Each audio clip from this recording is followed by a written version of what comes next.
The narrative of today's film and photography industry is that gear doesn't matter. Let me tell you why that's wrong. Today, I invite you to take a stroll with me. We're visiting my local woodland, and I'm going to talk to you about one of the most important and longest lasting purchases you'll make in the photography world.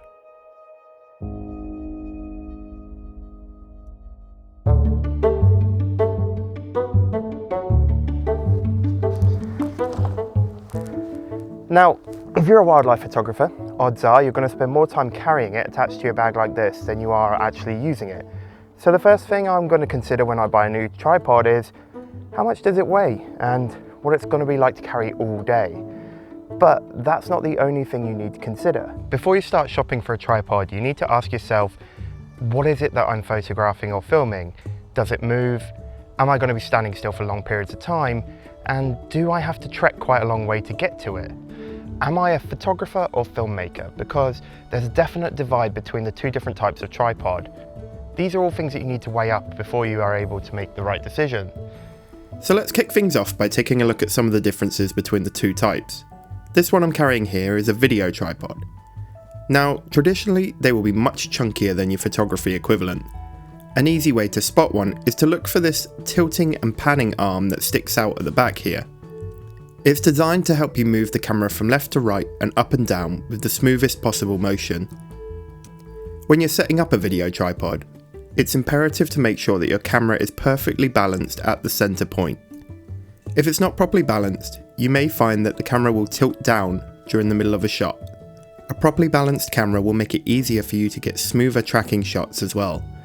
The market is completely saturated with different choices of tripod head for every budget.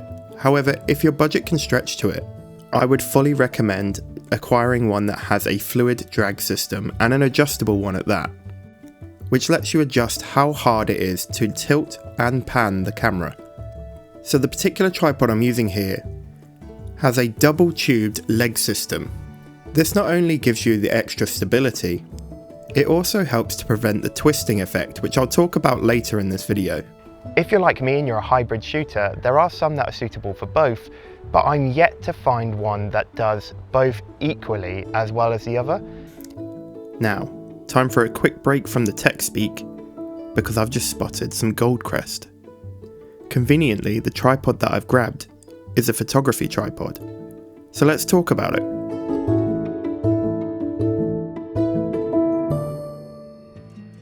So this is actually one of the situations where this tripod really comes into its own, and it's purely because it's so mobile. It doesn't weigh anything, I can move it very quickly.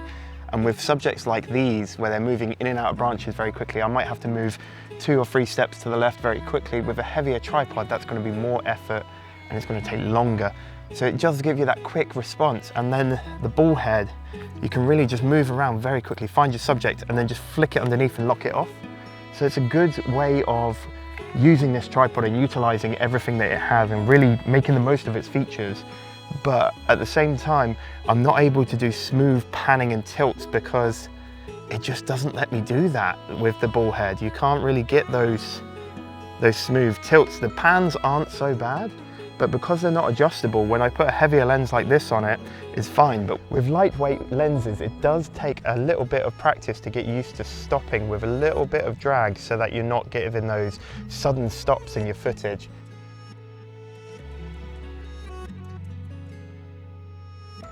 So the funny thing about YouTube is you end up carrying multiple tripods around with you because you need one to film yourself and one to actually use. So you end up having 2 at least to shoot a simple film.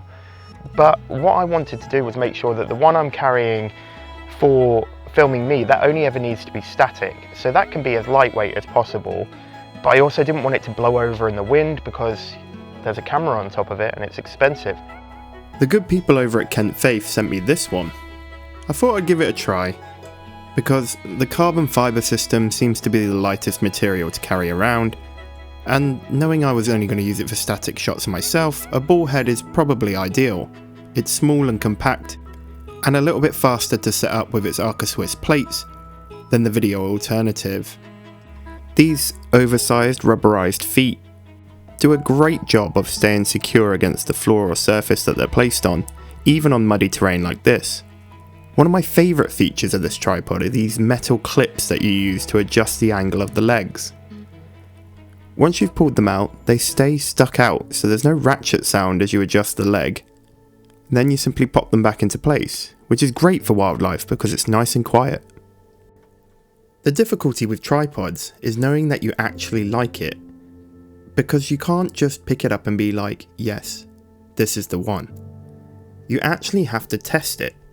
So believe me when I say I've definitely put this tripod through its paces.